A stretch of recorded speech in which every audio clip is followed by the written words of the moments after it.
मानवाधिकार दिवस और गीता जयंती के उपलक्ष्य में चल रहे 5 दिवसीय कार्यक्रम का समापन हो गया। इस कार्यक्रम के अंतिम दिन सूर्य सदन प्रेक्षागृह में मिशन कर्मयोगी अभ्युदय का अमृत महोत्सव कार्यक्रम का आयोजन किया गया था। छात्रों की भागीदारी देख उत्साहित दिखे जस्टिस रवि त्रिपाठी। गुजरात मानवाधिकार आयोग के अध्यक्ष जस्टिस रवि आर त्रिपाठी इस कार्यक्रम को देख काफी उत्साहित नजर आए। सबसे ज्यादा खुशी उन्हें इस बात की हुई कि इस कार्यक्रम में छात्रों ने बढ़ चढ़ कर भाग लिया। उनका कहना था कि आधे से ज्यादा दर्शक दीर्घा में छात्र थे। आने वाले भविष्य की पीढ़ी इस तरह के कार्यक्रम में भाग लेती है तो ये देश के लिए सबसे अच्छी बात है। भावी पीढ़ी मानवाधिकार और गीता के विषय में और चिंतन व विचारकों के विचार जाने और उससे कुछ सीख कर अपने भविष्य को बदलें। इससे एक सुंदर भविष्य ही देश का बनेगा। आयोजकों का प्रयास काफी सराहनीय था, जिसकी जितनी तारीफ की जाए वह कम है। मुख्य अतिथियों का कहना था कि इस तरह के कार्यक्रमों से समाज समृद्ध बनता है, साथ ही समाज में फैली नकारात्मकता भी खत्म हो जाती है, क्योंकि जब इस तरह के कार्यक्रमों में युवा पीढ़ी भाग लेती है तो उनके अंदर एक नई सोच और भावना पैदा होती है। उसी के आधार पर वे एक नए समाज की संरचना तैयार करते हैं। इस कार्यक्रम के माध्यम से भावी पीढ़ी में विचारात्मक और चिंतन करने की भावना पैदा करनी है, जिससे समृद्ध समाज की संरचना हो सके। रवि त्रिपाठी, भूतपूर्व न्यायाधीश गुजरात हाईकोर्ट, और इस समय मैं मानवाधिकार पंच गुजरात राज्य का अध्यक्ष हूँ। और इस प्रोग्राम में आने का मुझे मौका मिला, मुझे बहुत अच्छा लगा। स्पेशली इसलिए क्योंकि कर्मयोगी मिशन और अभ्युदय योजना दोनों मेरे हिसाब से जो है वो मानवाधिकारों को आगे बढ़ाने का बहुत उत्कृष्ट योजना है।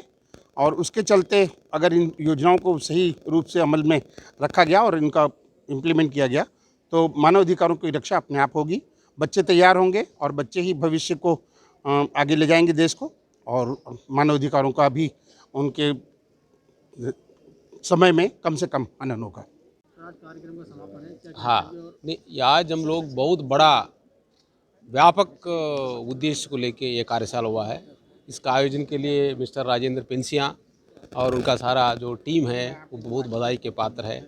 आज ये कर्मयोगी मिशन अभ्युदय से अमृत महोत्सव, बहुत इसको जो व्यापक जो थॉट प्रोसेस है, इसमें हमारी जो पवित्र, इस समय तो कल ही हम लोग भगवद गीता की जयंती भी मनाए थे।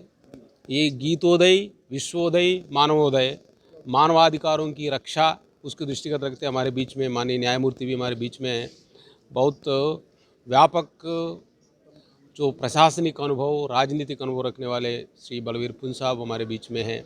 ये बहुत बड़ा व्यापक प्रोग्राम है और राजेंद्र पेंसिया ने बहुत सारे शिक्षक और हमारे भविष्य जो यूथ है, जो ज्ञान के क्षेत्र में आगे बढ़ना चाहते हैं, समाज को मजबूत बनाना चाहते हैं, ऐसे दृष्टि और संकल्प के साथ पूरी कार्यशाला में बैठे रहे हैं।